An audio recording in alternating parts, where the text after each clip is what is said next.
but we will play a game of my own choosing. We will battle to the finish in a game called Dungeon Dice Monsters. I think it should be obvious that anyone who watches this channel knows that I love the series Yu-Gi-Oh!, whether it be the anime, the card game, or even the video games, most of the time. It's pretty much this series I grew up with, and consequently, it's still the series that I enjoy to this day in almost all its various incarnations.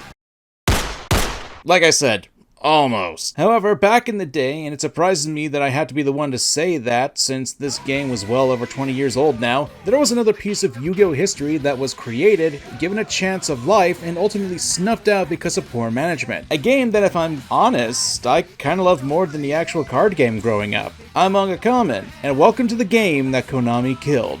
Dungeon Dice Monsters.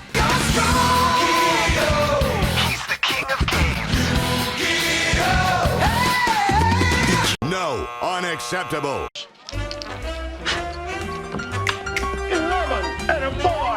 Kazuki Takahashi, the mangaka for Yugioh, was a huge fan of games. Shogi, mahjong, card games like Magic the Gathering, and tabletop role-playing games, and this reflected in his work in Yu-Gi-Oh! Originally, the manga was focused around the protagonist Yugi in the Spirit of the Millennium puzzle, dealing with corrupted individuals, bullies, criminals, and even other spirits. This story has been told quite a bit, how when Kaiba was introduced into the manga, with dual monsters being introduced as a nod to Magic the Gathering, eventually the manga and Yu-Gi-Oh! As a whole became focused around the card game. And I do enjoy the card game. I will admit there are issues with this choice though, since I did genuinely like all the games that Yugi and friends played in order to solve their issues. One of my favorites being the first battle against Bakura in the Spirit of the Millennium Ring. Having an entire D&D campaign arc, that was charming in and of itself, and if I'm honest, got me interested in tabletop gaming. After that, the manga decided to incorporate the card game for the most part for the rest of the story. There were times where it did stray from that, and sometimes they were done pretty well. Of course, for the purposes of this video, and ultimately in my opinion was probably the best way to go about it,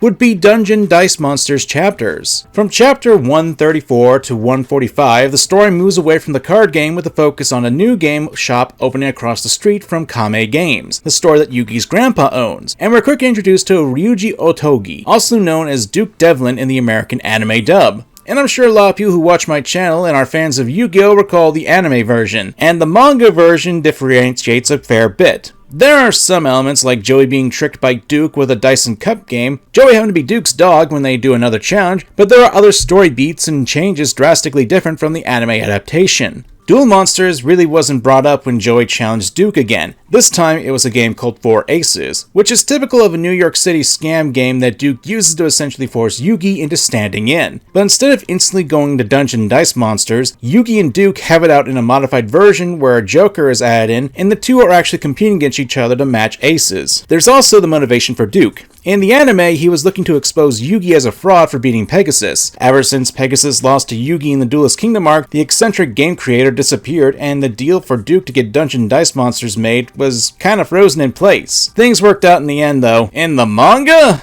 Oof. Duke is being used as a pawn for revenge by his father. His father, who was grossly aged into a monster and thinks the best way to go about this is to wear a creepy clown mask. Sounds like a good idea to me. What could possibly go wrong? Oh, and he's an abusive prick too, using a whip on Duke after learning he lost a game to Yugi. The conditions for how the duel between Yugi and Duke go are a little different. Instead of fighting for Joey's freedom, Yugi gets framed for stealing packs of Dungeon Dice Monsters to separate Yugi from his friends, and then throwing him in a room to fight against Duke. I'm not going to go through all the changes that are in both the manga and anime version, but I will say I do kind of prefer the manga version since, well, for one, the stakes are a lot more serious, and two, we don't have those annoying cheerleaders. I don't know whose idea this was, but they need to be put in a dog suit instead of Joey. Regardless of me preferring the manga version, I found both of the versions to be enjoyable when it was about the game itself. Dungeon Dice Monsters is a tabletop, dice-driven tactics board game. Try to say that 5 times fast. I bit my tongue in one of those takes. The basic idea is that there's a tiled board where players take turns rolling dice, trying to summon monsters so they can build paths to the opposing player's monster lord, all the while adding crests from the dice that don't summon monsters into the crest pool. The goal of the game is to land 3 blows on the opposing monster lord, destroying the 3 heart points that they have, and the only way to do that is by attacking the lord directly. Those are the basics of the rules, but there are other rules as well, but if I just list them off, it'd come off as boring, For the most part, it's an entertaining game. One with flaws, mind you, but one if tweaked a little bit could have potentially become just as popular as the card game was. And I truly mean that. After the anime had aired these episodes, there was a lot of hype for the game, and there was even a physical game released to the public. There was even a Game Boy Advance game that we'll go over later in this video too. So as you can imagine, with the lack of so much talk about the game after 20 years, Dungeon Dice Monsters,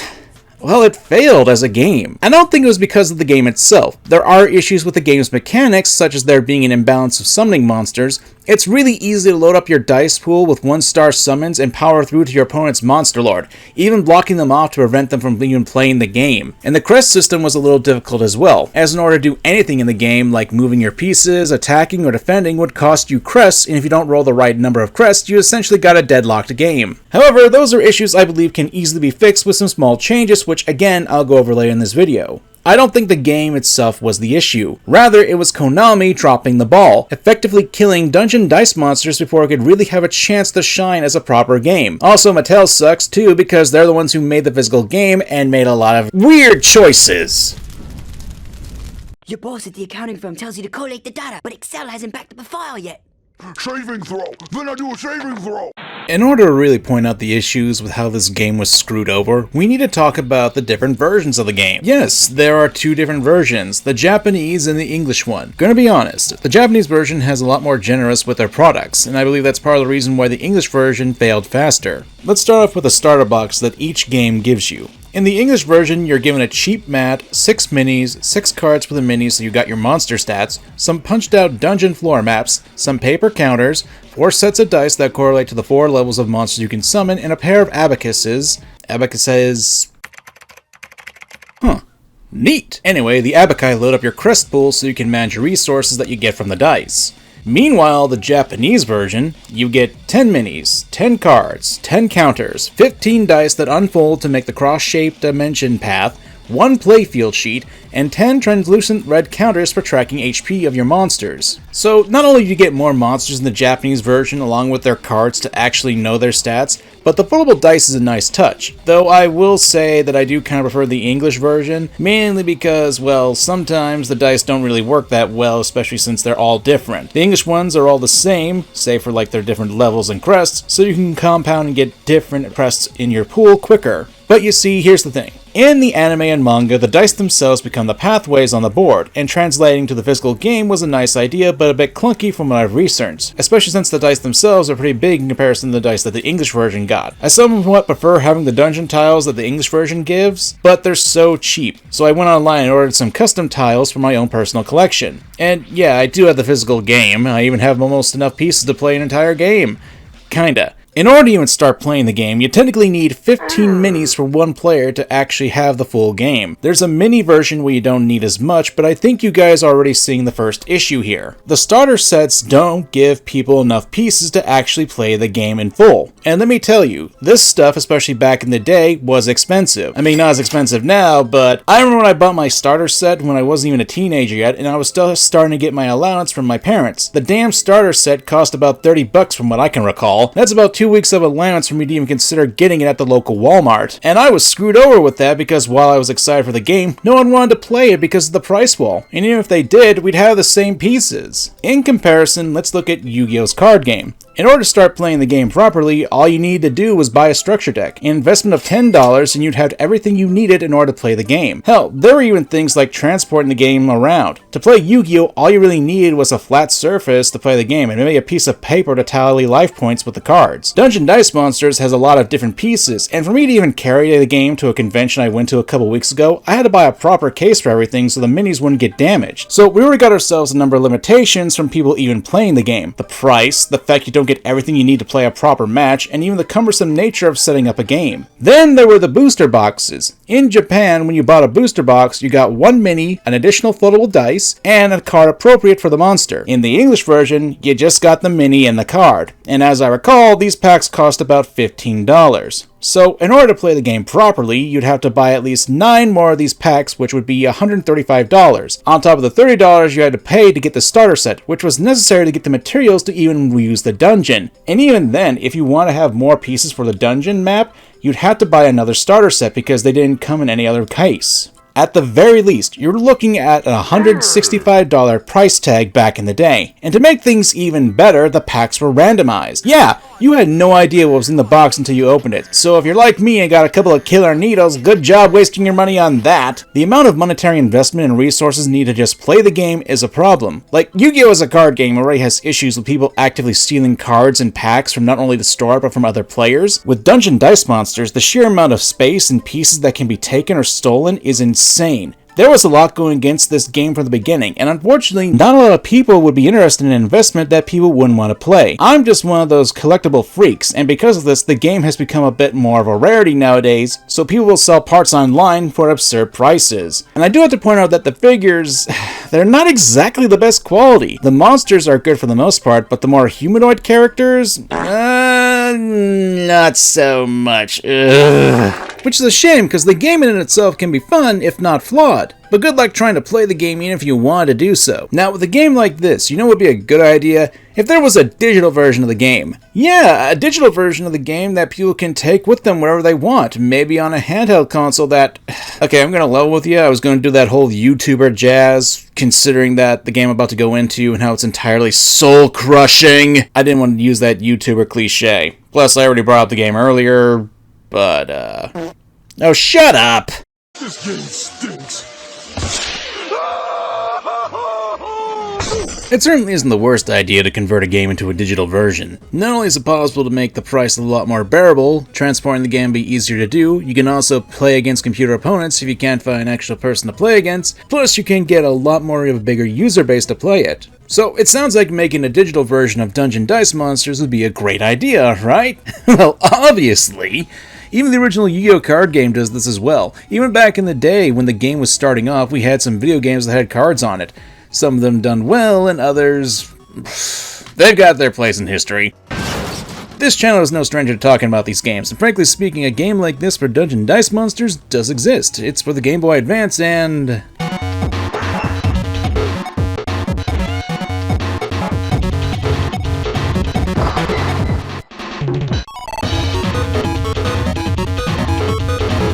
well, that was certainly something. Yu-Gi-Oh! Dungeon Dice Monsters for Game Boy Advance was released in Japan in 2001 and came out in the West in 2003.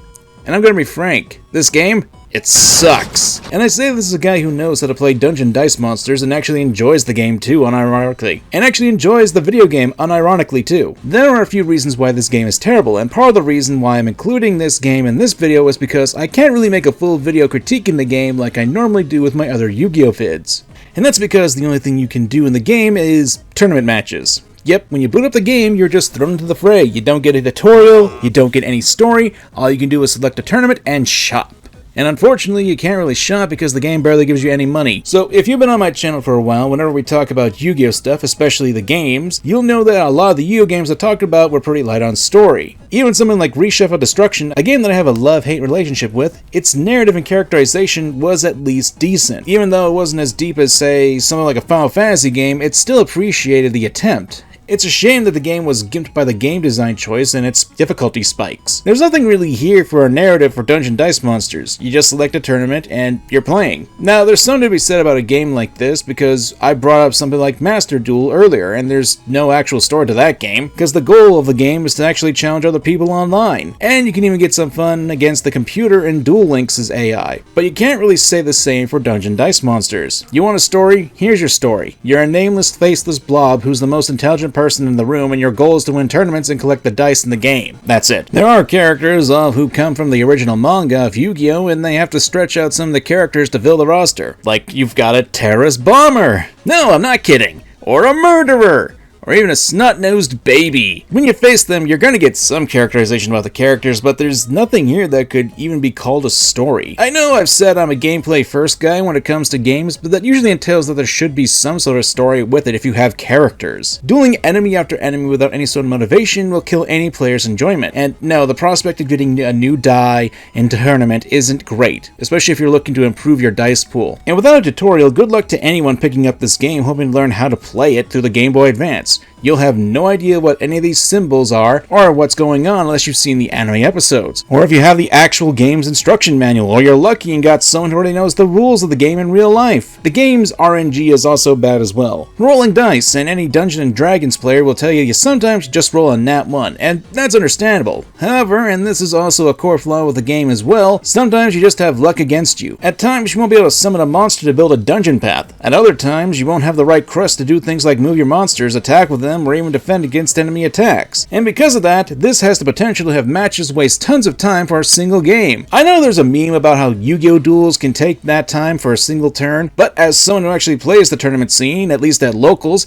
it's not that common of an occurrence, at least in my experience. The same cannot be said for dungeon dice monsters. Most of the time in the game, I would load up on 1-star dice, which would have the most summoning crests on it, so I could quickly build a path towards the computer opponent. Then, once I would surround their monster lord, I would just be able to wait to roll attack and movement crests so I could finish them off. There are flawed elements to the game, but there's a brilliant game here. Also, you can't save mid-tournament or mid-game either, so for any reason you lose power on your Game Boy Advance, you'll lose your part and have to do it all over again. Thankfully, for using a ROM, you can do save states. Oh, and there's the music, which is a mixed bag. You'll have tracks like this,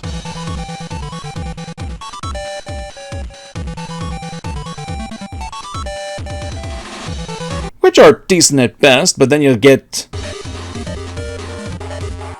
Jesus Christ, my ears! And unfortunately, even with a digital version of the game, Dungeon Dice Monsters wasn't all that popular back in the day. The game did die out, and now has become lost to the sands of time. And with how greedy Konami is, I highly doubt there would ever be a return to Dungeon Dice Monsters. It's part of the reason why I believe we won't actually get any actual Yu-Gi-Oh games with substance anymore. So, now, it's mine. I'm gonna go build my own video game with blackjack and hookers. This is going to be a little different from the usual wheelhouse of videos, and more than likely I'll be making this a spin-off video that I'll post on its own because, well, why not? Mainly because in this video we make a hypothetical game where we'll not only incorporate Dungeon Dice Monsters, but we'll also improve it by crafting not only a narrative, but also improving the rules of the original game to make them more streamlined. So this video will be sectioned off into 3 separate parts: characters and setup, changing the basic rules, and finally why I feel like this could be a successful game. So with that out of the way, my friends, this is Dungeon Dice Monsters Neo! Welcome to Fortune City, a place full of games where everyone can make a living playing the game that saved the city a long time ago, Dungeon Dice Monsters. From all over, gamers appear to become the champion of the dice and claim the fortunes that the crown of the Dice King comes with. But none of that matters to you. Why? Well, you're not from Fortune City. You're visiting. And who are you? Your name is Yume, and you're here to check up on your older brother. Don't worry, if this was ever made into a game, God forbid, I'd allow it so that you can choose a male protagonist to play. Or whatever, I don't know. I just didn't want to kill myself making assets for this. Anyway, Yume is here going to Fortune City since her brother, who was a major competitor in the Dungeon Dice Monster scene, lives here. However, Yume doesn't have an interest in the game. It just didn't click with her like it did with her older brother. Still, she cares about her brother and supported him with his decision to move to Fortune City so he can make a living out of the game that he loves. When she finally gets to his apartment though, Yume discovers he's not there.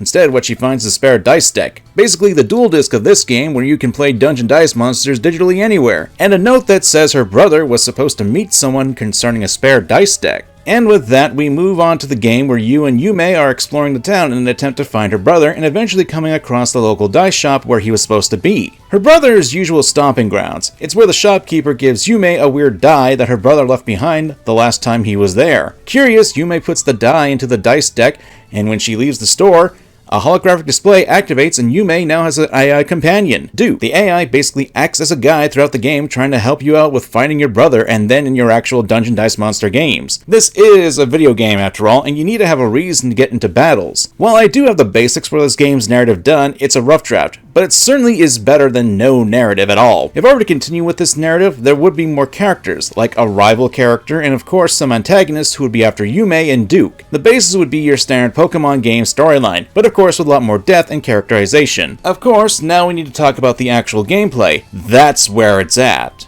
So this section is going to be dependent on improving Dungeon Dice Monsters gameplay. Note, this is just what I would do if I was the one making the game. There are going to be people who will probably disagree with my views on this, and that's perfectly fine. Everyone has their own taste in how to improve or fix a game, but for now, I want to focus on what I want to do, and the one thing we need to fix in DDM's core issue is the pacing. It's It's probably something you guys have heard me talk about in the course of writing and narratives. However, games should also have a pacing to them as well. You don't want to waste a player's time or make it so they can't make a move. All that's going to do is frustrate players. So my goal is to make the game as fast as possible. And what we're going to do is start off with the monsters themselves and expand upon the rules from there. And don't worry, I'll go more in depth with the original rules and design and explain how I would fix them.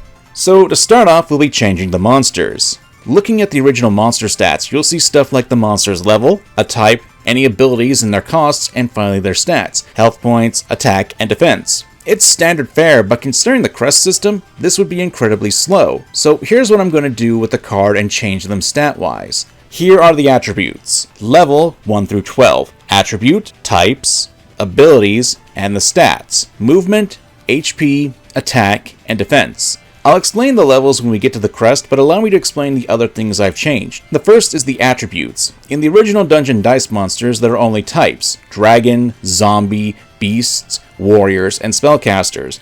There would also be items, but that's not necessary to say because they're not an actual monster. To me, I feel like this is really constricting to design, so I figured an attribute system would be better suited, so you'd have the bog standard of fire, water, earth, wind, dark, and light, the same it is in Yu-Gi-Oh! And types would be stuff like dragons, magic users, and things like machines or sea beasts. Not only will this open up there being a lot more variety in the monsters, but could also make the strategies a lot better and have more synergy with the types and attributes. Maybe even add every attribute that has an inherent trait to them, but I don't want to make this too complex. Abilities would be the same, but one thing I would change is that every monster would have abilities. If you were to play Dungeon Dice Monsters Game Boy Advance version, there are a lot of monsters that don't have anything to them. Take Jinzo for example. It's a powerful monster in the original Yu-Gi-Oh game, and in the physical game it has the ability to destroy your opponent's trap crests when summoned, and you can redo it when it's on the field. Too bad its stats are straight up garbage. 10 HP, 10 attack, 10 defense, that's the weakest stats you can give a monster. But in the Game Boy Advance game, Jinzo's not only weak,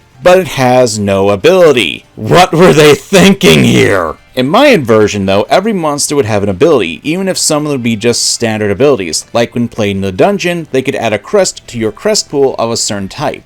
They just need something so they can be useful to the player other than just having a body on the field.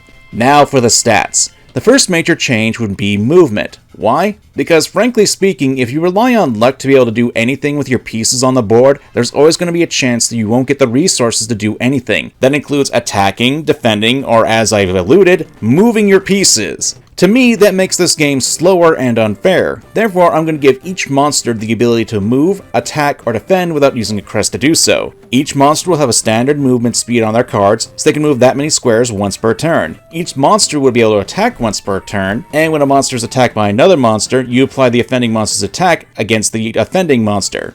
Now, the monster will have a defense mode, but they can only do that if they're already in defense mode when they're attacked. Otherwise, the attack just goes straight through, meaning you take the attack out of the opponent's monster's HP. That doesn't mean that the movement, attack, or defense crests are useless. Like the levels of the monsters, when we get to the crests, I'll talk about them there. If there's one thing I want to point out, it's that attack, defense, and HP would be raised differently. I think the best way is to take a page out of the Pokemon card game stat system. In the original Dungeon Dice monsters, the strongest monster would be at 40 attack, defense, or HP. I think there's a 51, but I'm not completely sure. At this point, I would probably say that stats can go up to 100 or so, but that's dependent on the monster itself and its level. But to point out that sometimes monsters will also have battle modes, which we should talk about quickly. Now, one thing I want to point out is that I'm taking a fair bit of inspiration from a certain video game. I'm sure a lot of people know it, especially since I've covered it in a video thus far that has been actually rather popular.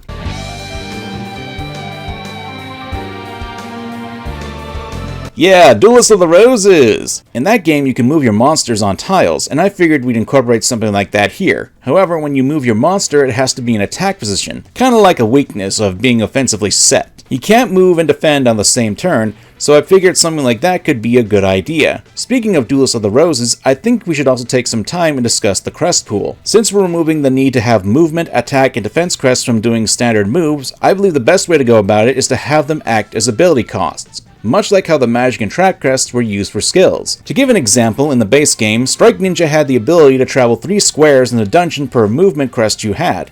However, in my new system, for every movement crest you use, you'll be able to have Strike Ninja move again during the turn. And that would lead us to the biggest change, and that would be another crest in the pool, and that would be star crests. You see, instead of having the dice have different levels, they would just have stars, and every star you roll, that gets put in your star crests. And once per turn, you can reach into your star crest pool and use them to summon a monster whose star power is the same as the amount you paid, basically equating to its level. This is a similar mechanic to Duelist of the Roses, only in that game, every turn you gained a certain amount of stars, and while we could have done the same here, I still wanted to keep to the soul of Dungeon Dice Monsters and still have a reliance on the dice summoning mechanic, but at the same time, making it so that if you just roll one star, you can at least get a body on the board. I wanted to limit the chances of a person being unable to roll a summon crest, and in the original game, you had to roll 2 of the same level crests in order to summon a monster. Now you just need to have ungodly terrible luck to not do that here. Going back to Strike Ninja, and my mock-up of the card, the monster would be at least level 5. Not only would you be unable to summon the monster of this caliber on your first turn, but I think this would be a more accurate measure of its strength and abilities. Again, the goal is to try to eliminate as much RNG as possible that can be a hindrance to the players, while not removing it at all.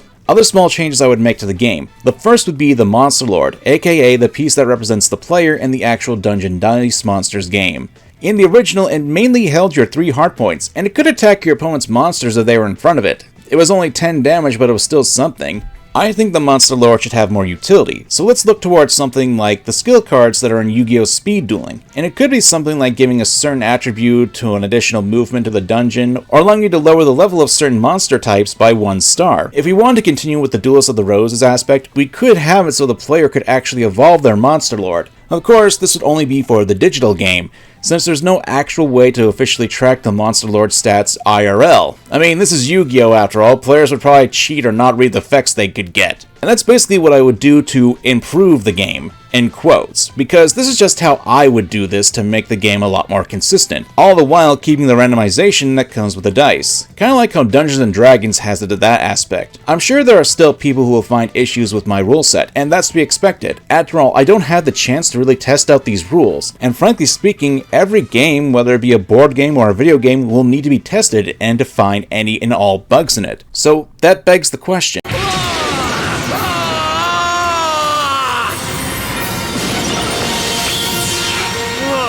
Whether I'm continuing from my Dungeon Dice Monsters video or the video where I just talk about my game concept, I want it to be known that I love Dungeon Dice Monsters. Hell, I was able to play the game at MomoCon a few times, and that was nice. Granted, my girlfriend managed to kick my ass with the Blue Eyes White Dragon.